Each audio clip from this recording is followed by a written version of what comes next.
안녕하세요. 이번 시간에는 영어 교육론 키워드들 중에 Chapter 3에 해당하는 Learner Variables 같이 한번 보도록 하겠습니다. 전체적으로 시험에 냈을 때 어렵다거나 시험에 내기에 용이하다거나 그런 키워드들은 아니기는 한데 우리가 기본적으로는 다 알고 있어야 하는 키워드이기 때문에 한번 빠르게 훑어보도록 하겠습니다.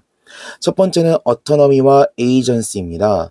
저는 두 키워드들 중에서 autonomy는 조금 가능성이 떨어진다고 생각해요. 왜냐하면 약간 일반 영어적인 키워드이기 때문에 너무 일반적인 키워드여가지고 이거를 시험 문제를 냈을 때는 중복 답안이 많이 나올 수 있다고 생각을 해서 얘는 가능성이 좀 낮아 보이고요.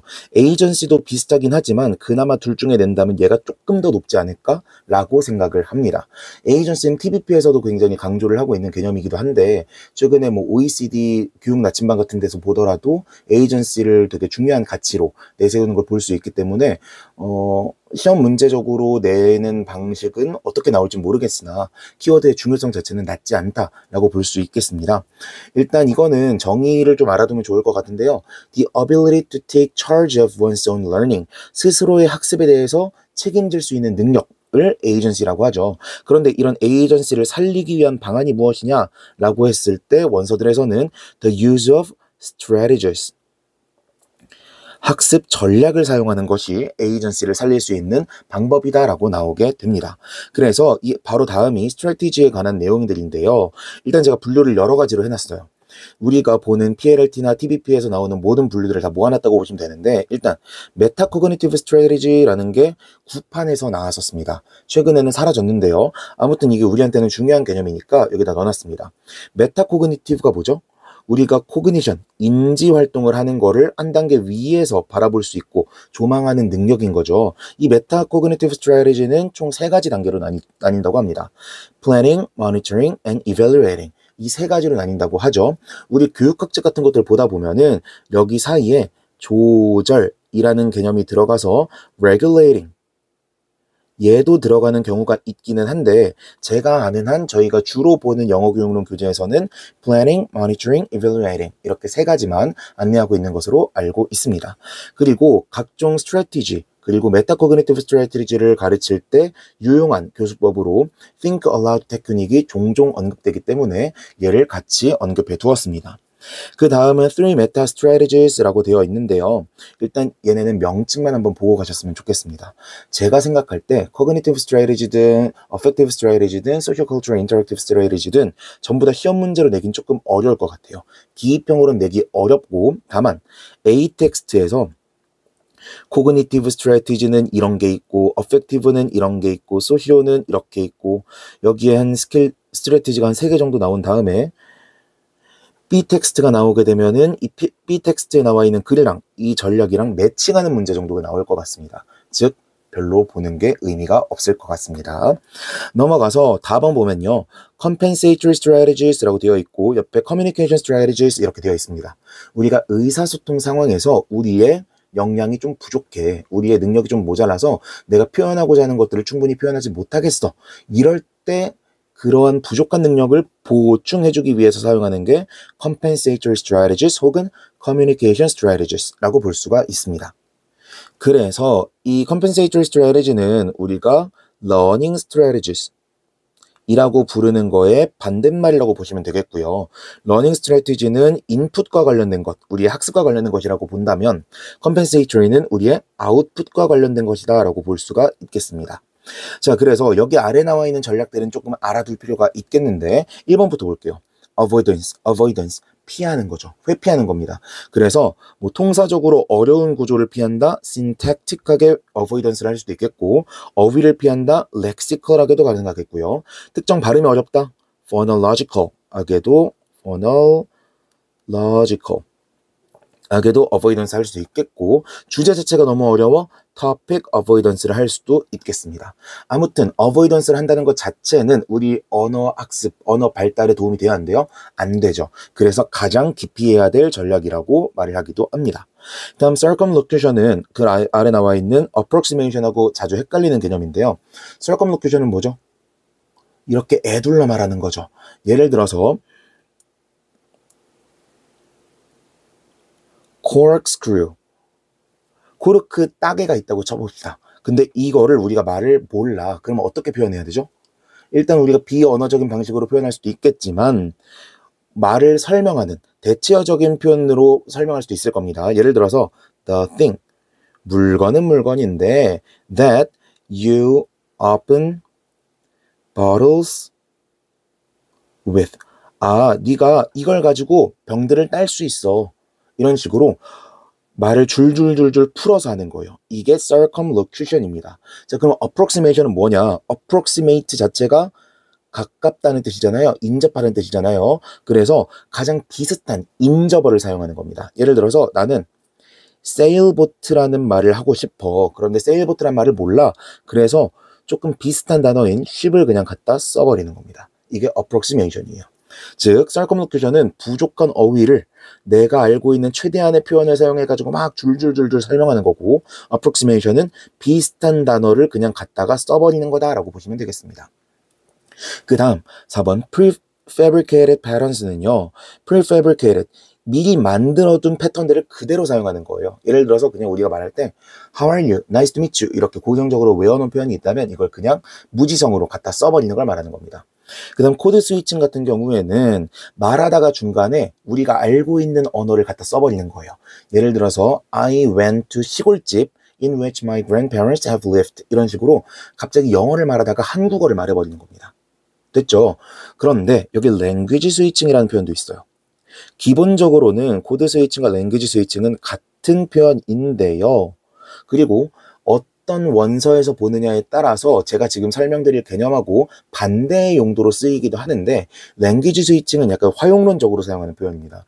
예를 들어서 우리가 solidarity, 같은 언어 출신자들끼리 이렇게 모여 있을 때 굳이 영어를 사용하지 않고 같은 한국인을 만났으면 중간중간 한국어를 섞어 말한다던가 이런 거를 랭귀지 스위칭이라고 해요. 그런데 기본적으로 우리가 배우는 영어 교육론에서는 랭귀지 스위칭이라는 말을 잘 쓰지 않고 코드 스위칭을 사용하니까 웬만하면 코드 스위칭이라고 외워두는 게 더 좋을 것 같습니다. 그 다음 literal translation은 직역입니다. 근데 우리가 알고 있는 직독직해를 말하는 게 아니고요. 예를 들면 이런 거죠. 돼지고기라고 말하고 싶으면 원래는 pork라는 말을 써야 되는데 이걸 몰라. 그래서 돼지, pig, 고기, meat 이런 식으로 말해버린다는 겁니다. 됐죠? foreignizing 같은 경우에는 우리말을 외국어처럼 발음해보는 거예요. 예를 들어서 우아하다라는 말에 형용사를 만드는 전미사 틱을 붙여가지고 우아틱 이런 식으로 말을 만드는 걸 말하는 거고요. use of all purpose words, 모든 목적으로 사용할 수 있는 단어를 쓰는 거. 예를 들어서 칼을 말해야 될 수도 있고 트레인을 말해야 될 수도 있고 아무튼 뭔가를 말해야 되는데 이게 다 기억이 안 나. 그래서 vehicle 이런 단어를 쓴다던가 그냥 thing 이런 식으로 말해버리는 거. 이런 게 use of all purpose words라고 볼 수 있겠고요. appeal to authority 혹은 appeal to help라고도 나오는데 보통 help라고 할 때는 선생님이나 나보다 더 말을 잘하는 사람 한테 도움을 요청할 때를 말하는 것 같고요. appeal to help authority 같은 경우에는 이런 경우도 포함을 하지만 뭐 사전이라던가 이런 출처들을 찾아보는 것까지 포함을 하는 것 같습니다. 그 다음 keeping the flow, stalling, time gating strategies 전부 다 비슷한 개념이라고 보시면 되겠어요. 우리가 말을 하다가 뭔가 시간을 벌려고 내가 생각할 시간을 벌거나 내가 circumlocution을 할 수 있는 시간을 벌기 위해서 잠깐 말을 멈추거나 그 말 사이에 의미 없는 걸 치워넣는 걸 말합니다. 관련된 개념으로 fillers, 말 안에 뭐 as you know, 이렇게 말하는 거 있죠. 이런 거 fillers라고 하잖아요. 그리고 hesitation devices, 우리가 이렇게 말하는 것들, 이런 것들이 전부 다 keeping the flow 전략에 속한다고 볼 수 있겠습니다. 그리고 11번 non-verbal signals라고 되어 있는데 이거는 말 그대로 비언어적인 방법인 거죠. 뭐 마임을 한다거나 이런 식으로 전달하는 거고요.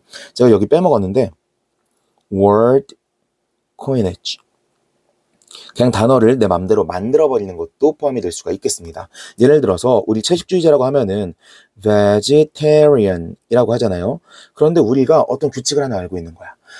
사람을 만들 때 er를 붙이거나 ist를 붙이면 사람이 되더라. 그래서 vegetarianer, vegetarianist 이런 식으로 단어를 내가 만들어버리는 거.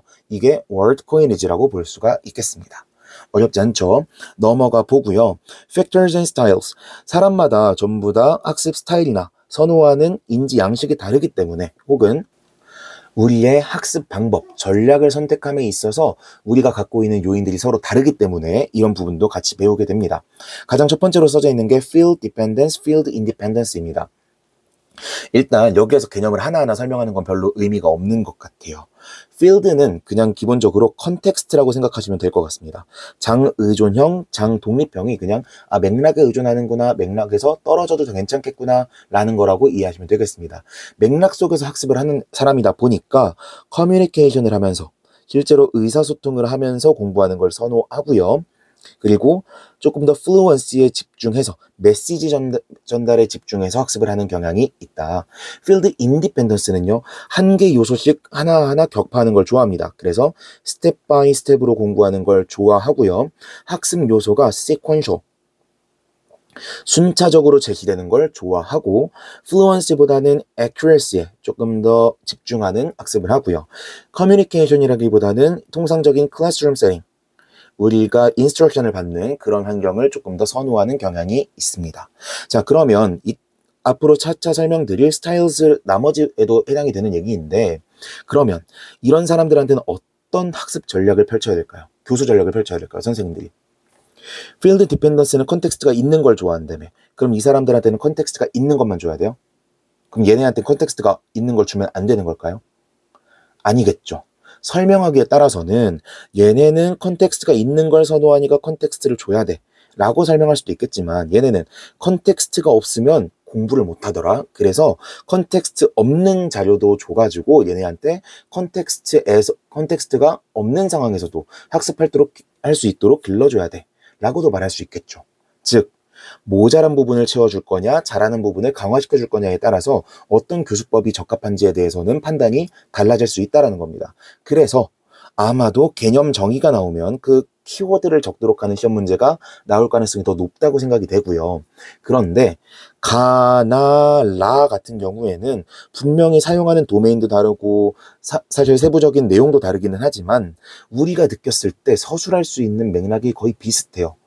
우리 시험 문제가 정확히 정의를 던져주고 키워드를 맞히라고 하는 게 아니라 대화 속에서 네가 말하는 건 빈칸이구나 이런 식으로 문제를 출제하는 경우가 많기 때문에 사실 출제가 조금 어렵지 않을까라는 생각이 조금 있습니다. 그리고 이렇게 하이픈이 돼 있잖아요. 하이픈을 하는 게 맞는지 안 하는 게 맞는지에 따라서도 one word인지 two words인지가 달라질 것이기 때문에 조금 출제 가능성은 낮지 않을까라는 생각이 있습니다. 자, 마저 보면요. left brain dominance, right brain dominance 이런 것들 좌뇌형이냐 우뇌형이냐 어렵지 않죠. 뭐 좌뇌형이 조금 더 논리적인 쪽이고 우뇌형이 조금 더 감정적이고 예술적인 편이라는 거는 다들 알고 계실 거고, 굳이 논하자면 left brain은 deductive한 러닝을 선호하고 right brain은 inductive한 걸 선호한다 까지 알아두면 좋을 것 같고요. ambiguity tolerance, 우리가 AT라고도 부르죠. 우리가 모호함에 대해서 얼마나 많은 관용을 가질 수 있느냐라는 건데, 보통은 ambiguity tolerance가 높을수록 학습에 도움이 되지만 too much ambiguity tolerance는 학습에 도움이 된다, 방해가 된다? 방해가 된다. 우리가 어떤 일반화된 규칙을 뽑아내기 위해서는 어느 정도 털러런트하지 않은 모습도 보일 수 있어야 되는데, 이것도 되나 보다, 저것도 되나 보다, 그럼 이렇게 말해도 되겠지, 이렇게 말해도 이해해 줄 거야 라고 받아들이게 되면 언어 시스템을 내재할 수가 없기 때문에 ambiguity tolerance가 너무 높으면 안 된다라는 설명이 있지요. 그 다음 reflectivity랑 impulsivity는 우리의 사고의 속도랑 관련된 거라고 볼 수 있겠습니다. reflectivity는 숙고형이니까 slow한 thinking을 보여줄 거고요. impulsivity는 quick, 빠른, fast한 사고 속도를 보여줄 겁니다. 근데 reflectivity는 느린 대신에 accurate하다는 특징이 있을 거고요. impulsivity는 뭔가 gambling 같은 거 하기에 좋은, 하지만 다소 정확성은 떨어지는 그런 모습을 보여줄 것입니다. 그쵸? 그 다음 마번 보면요. perceptual style, 이거는 기출된 적 있는 내용인데요. visual은 시각적인 걸 선호하는 애들, auditory는 듣는 거 선호하는 애들, tactile은 터치를 선호하는 애들인데, 문제는 이거죠. 실제 시험에도 나왔던 kinesthetic, 얘가 non-verbal communication 유형에서도 비슷한 단어가 나옵니다. 그게 뭐냐면요. kinesthetics, 여기에 s만 붙인 애가 있고요. kinesics라고 하는 애가 있는데, kinesics가 무슨 뜻이에요? 동작학입니다. kinesthetics는 무슨 뜻이에요? 촉각학입니다. 그러면 여기에서 kinesthetics는 haptics라고 하는 촉각과 관련된 N인데 지금 우리 perceptual 스타일에서는 뭐랑 비슷해요? tactile하고 비슷하죠. 근데 스펠링은 누구랑 비슷해요? 얘랑 비슷하죠. 근데 정작 kinesthetic은 누구랑 또 비슷해요? non-verbal communication의 kinesics랑 비슷하죠. 이거 구분하는 걸 놓치지 마시기 바라고요. 사실 근데 이미 시험 문제에서 한번 나왔기 때문에 또 내는 건 좀 민망한 파트다라고 생각을 합니다. 넘어가고요. 4번 affective factors 같이 보겠습니다. motivation이라고 되어 있는데 반대말은 amotivation, amotivational 이런 게 반대말이 될 수 있겠고요.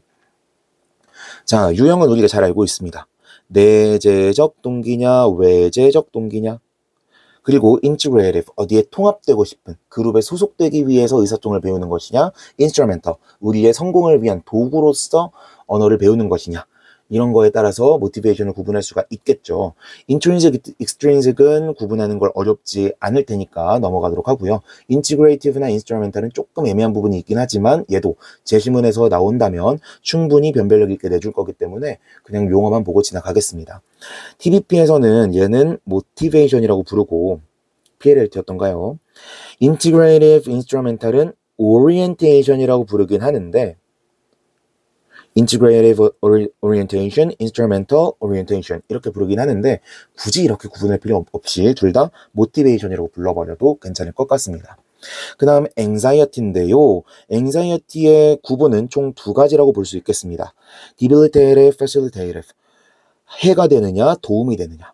우리가 기본적으로 불안이 너무 높으면 수행을 할 수 없기 때문에 harmful한 효과를 가지고 있다라고 말을 하지만 적당한 긴장감은 우리의 수행도를 높여주기 때문에 helpful하다고도 볼 수가 있겠죠. 자, 제가 지금 debilitative, facilitative 어려운 단어 아래 쉬운 단어를 적어놨죠. 얘네를 물어봤을 때 얘네를 쓰더라도 오답이라고 보기 애매할 거기 때문에 얘네는 from the passage가 아닌 이상해야 시험 문제로 내기 어려울 것 같은데 debilitative나 facilitative나 너무 눈에 튀는 단어들이어서 이거를 시험 문제로 내면 난이도가 너무 낮아질 것 같습니다. 그래서 얘는 조금 가능성이 낮아 보이고요. 지문에서 from the passage로 단어를 찾아 쓰라는 문제가 나온다면 오히려 trait랑 state가 조금 더 나올 가능성이 높지 않을까라고 저는 생각을 합니다. trait는요 항상 불안감이 높은 거고요. state는요 특정 상황에서 불안감이 높은 겁니다. 근데 이게 나중 가면 좀 헷갈리거든요. 혹시 게임 할 때 상태 이상이라는 거 걸려본 적 있으신가요? 게임에서 뭐 중독 상태, 화상 상태, 빈결 상태, 남자분들은 게임 하시다 보면 특히 RPG 하시다 보면 한 번씩 겪어보셨을 텐데 이런 상태 이상은 쭉 지속돼요? 잠깐만 지속돼요? 잠깐만 지속되죠. 그래서 state anxiety가 특정한 상황, trait는 특징적인 거죠. 얘는 원래 그런 거지 permanent한 상황. 이렇게 기억하시면 좋겠습니다. 그 다음 답은 willingness to communicate. 의사소통을 하려고 기꺼이 나서는 성향입니다. 자발성이라고도 볼 수 있겠는데 얘는 키워드가 눈에 좀 튀니까 좀 봐두시면 좋겠는데 얘랑 대적할 만한 키워드가 딱히 없는 것 같아서 얘는 이 정도만 설명하고 지나가겠습니다. risk taking은요. 내가 틀릴 수도 있어. 내가 흔히 말하는 쪽을 팔릴 수도 있는데 그럼에도 불구하고 말을 한번 던져보겠다 라고 하는 자세, 이게 리스크 테이킹이라고 부르면 되겠고요. 리스크 테이킹이 높을수록 일반적으로는 언어 학습에 성공할 가능성이 높다라고 말을 합니다. 그 다음 self-esteem입니다. 자아 존중감인데 이거랑 관련된 개념으로 attribution theory, 귀인 이론을 가져왔습니다. 귀인 이론 자체는 시험 문제에 나올 가능성이 높지 않아 보이기는 하는데 A 텍스트에서 다 주고 내버리면 충분히 낼 수 있기 때문에 교육학 파트에서 공부하시면서 한 번 더 보셨으면 좋겠습니다. 자, 내재적인 요인, 외재적인 요인을 나눴을 때 내재적인 요인은 ability, 능력과 effort, 노력이 있고요. 내가 통제할 수 없는 외재적인 요인은 task difficulty, 과제에 난이도가 있고 luck, 운이란 요소가 있죠. 이거 말고도 이 귀인을 나눌 수 있는 차원이 총 3가지가 있다고 얘기를 합니다. 첫 번째, locus of causality. 원인의 소재죠. 이게 바로 external이냐 internal이냐를 따지는 거고요. 그 다음 stability. 이게 쭉 지속되는 녀석이냐 잠깐만 지속되는 녀석이냐, 즉 stable한 녀석이냐 아니면 unstable한 녀석이냐. 그리고 하나 더, 우리가 직접 학습자로서 통제할 수 있느냐 없느냐. controllable, controllability. 그러면 controllable 한 게 있을 거고 uncontrollable 한 게 있겠죠. 됐죠? 이거 말고도 귀인의 양식 중에서 우리가 보통은 귀인을 어떤 식으로 지도해야 된다고 공부를 하죠? effort, 노력에 먼저 귀인을 시키고요. 그 다음에 노력이 안 먹혔어? 전략에 귀인을 해라. strategic하게 귀인을 하도록 하고요. 그 다음에는 교육학 교재에 따라서 조금 다른데 포기 귀인을 하라고 하는 교재도 있습니다. helplessness. 포기 귀인을 하라고 하는 교재도 있고요. 말은 다르지만 사실 비슷한 내용이긴 한데 goal adjustment. 목표 자체를 현실성 있게 네가 당장 이룰 수 있도록 수정해라 라고 하는 목표 재설정을 권고하는 경우도 있거든요. 그래서 이런 것들도 같이 봐두시면 좋겠습니다. 그런데 얘네는 전부 다 시험에 나올 법한 키워드들은 솔직하게 아니고요. 지문에 나오면 찾았을 키워드다 라고 보시면 되겠습니다. 답은 보면 이 사람의 성격에 따라서 extroversion 하냐 introversion 하냐로 나눌 수 있겠는데 외향적이냐 내향적이냐니까 내용 자체는 어렵진 않은데 스펠링 이슈가 있습니다. extroverted가 맞는데요. 일부 사전에서는 형용사로 쓰일 때는 extroverted라고 A를 쓰는 경우도 있습니다. 얘도 인정이 될 것 같긴 하지만 웬만하면 얘는 무시하시고 O를 쓰는 버전으로 외우셨으면 좋겠고요.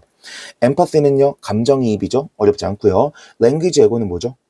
우리가 언어학습을 하다 보면 우리의 자아정체성과 관련되어서 우리적인 심리적인 자아를 갖게 됩니다.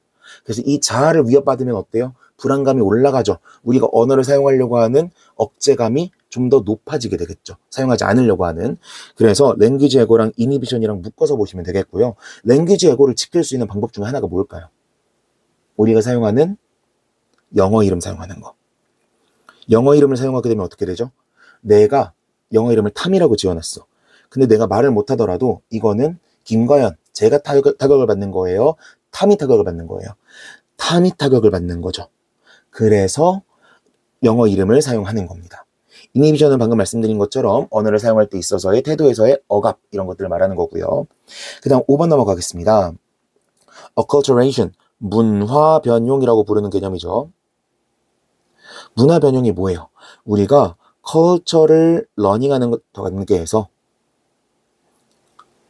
우리의 아이덴티티를 디벨로핑하면서 점점 그 문화에 스며드는 거. 이게 acculturation이라고 볼 수가 있겠습니다. 보통 단계 정도만 배우는 것 같은데요. 단계 한번 보시면 처음에 딱 접했을 때는 너무 새로워. 언제나 짜릿해. 그래서 excitement와 euphoria를 느끼게 되는데 갑자기 너무 많은 차이점들이 보이기 시작하면서 culture shock, 문화적인 충격을 먹게 됩니다. 그러고 나서 점차 익숙해지면서 gradual recovery, 점진적인 회복이 되게 되고요. 끝끝내는 adaptation and integration, 그 문화권에 적용하게 적응하게 되는 모습을 보이게 됩니다. 단계 정도만 보게 되면 그렇게 어렵지 않으니까 넘어가도 괜찮을 것 같고요. 남은 보면 linguistic relativity, 언어적 상대성이라고 하면서 사피어-우르프 hypothesis, 월피안 hypothesis라고 불리는 게 나와 있습니다. 우리 PNLT 공부하면서 한 번쯤은 다 배웠던 내용인데요. 간단하게만 보면 언어가 우리의 thought, 생각에 영향을 미친다는 겁니다. 근데 strong version으로 가면은 얘를 결정짓는다고 얘기를 하고요. weak version으로 가면은 영향을 미칠 뿐이다 라고 합니다. 아무튼 개념 정도는 보고 지나갈 만한 것 같아서 적어 놓았고요. 그 다음 intercultural competence, 상호 문화적인 역량이라고 하는데 최근에 한 문제씩은 꼭 intercultural competence라는 단어를 언급하면서 서술형 문제가 나왔단 말이죠. 그래서 이 키워드 자체는 조금 봐둘만 한 것 같습니다. 그런데 시험 문제에서 나왔을 때 우리를 당황하게 했던 건 테크닉이었습니다. 어떻게 문화적인 역량을 길러줄 것이냐. 거기에서 가장 많이 언급되었던 게 audio motor unit 이었고요. 그 다음에 시험 문제에서 나왔던 개념들 컬처가 들어가고 assimilator 그리고 컬처 캡슐, 얘를 사람들이 제일 잘 기억하는 것 같아요. 컬처 캡슐 그리고 컬처 아일랜드, 얘가 시험 문제 정답이었던 걸로 저는 기억하고 있고요. cultural 드라마까지 해가지고 우리가 시험 문제에 나왔었던, 그리고 우리가 흔히 기본서들에서 다루고 있는 문화 역량을 기르는 교수법들이 나와 있습니다. 용어 정도만 보면 될 것 같고요. 얘네를 인출하라는 문제를 내진 않을 것 같습니다. 매칭 문제 정도만 조심하면 될 것 같고요. 가를 보기에 앞서서 나를 잠깐 보면 critical period hypothesis, 결정적 시기 가설이라고 되어 있죠. 보통은 이 결정적 시기가 puberty, 사춘기 이전이라고 말을 하는데, 최근의 영어 교육론 원서들에서는 대부분의 언어 습득은 전부 다 puberty를 넘어서도 가능하지만 액센트만큼은 퓨버티를 넘어가게 되면 학습하기 어려운 것 같더라 라는 얘기가 나와 있습니다. 됐죠? 그 다음 가번에 World English and English as a Lingua Franca 라는 개념이 나와 있는데요. 솔직하게 이게 시험 문제로 나올 것 같진 않은데, 얘네랑 관련된 키워드들 중에서 시험 문제로 내면 조금 재밌을 만한 키워드들이 좀 있어가지고 한번 언급만 하고 지나가려고 합니다. World English라고 하면은 영어가 변형이 있다라는 거예요. 흔히 우리가 영어 교육론 수업 들을 때 이렇게 원 3개를 배웠을 겁니다. 가장 안쪽이 inner circle, 그 다음이 outer, 그 다음이 expanding circle이죠. 그래서 가장 안쪽에 있는 거는 미국이나 영국과 같은 진짜로 영어의 본고장이라고 부르는 곳들. 그리고 그 다음에 outer circle은 그런 나라들은 아니지만 영어를 모국어처럼 사용하는 국가들. 그 다음은 한국처럼 EFL 국가들. 이런 애들이 있을 겁니다. 근데 이런 국가들을 언어 규범을 제공하는지 아니면 의존하는지에 따라서 구분하게 됩니다. 그 norm, 언어 규범을 그냥 언어 형태라고 생각하시면 좋을 것 같아요. 이러면 조금 편하게 이해할 수가 있거든요. 어떤 게 문법적으로 옳으냐라고 했을 때 그 규범을, 그 규칙을 제공하는 곳은 어디예요? 이너 서클이죠. 얘네가 norm providing 국가들입니다. 그 다음 norm들을 제공하진 않지만 조금 더 확장시키고 개발하는 곳들이 있다라면 영어를 모국어처럼 사용하는 ESL 국가들이 될 거예요. 그리고 우리 한국과 같은 국가들은 우리가 영어를 주도적으로 사용하는 것이 아니기 때문에 이 놈들이 제공이 된다면 디펜던트하게 끌려가는 입장이 될 겁니다.